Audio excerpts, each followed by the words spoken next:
Use the remote control to raise and lower the suspension, then return to the driving level. It works even with the ignition off as long as there's air in the system.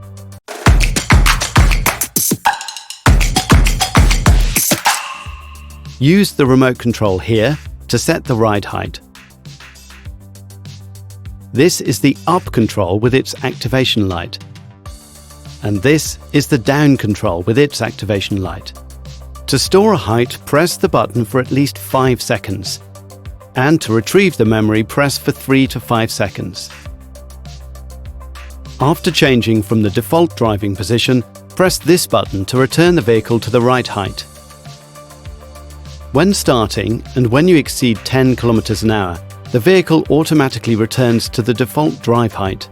If you want to climb a high curb or go into a very low tunnel, do not exceed 10 km an hour to retain a stable position.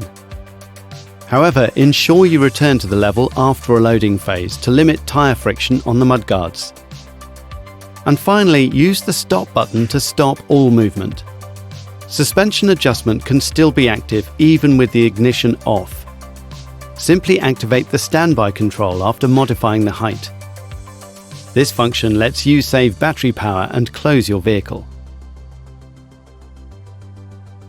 On a model with integral suspension, you can also select the various front and rear axles, store their height and monitor the adjustments via the selection lights.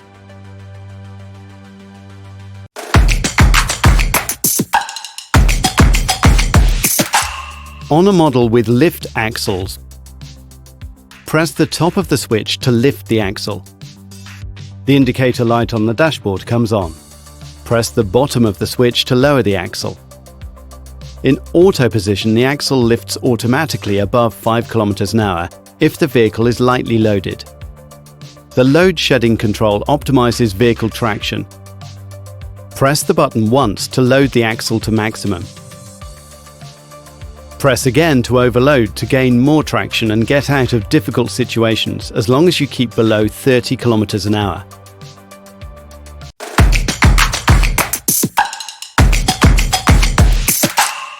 Start line, the keys to a winning start.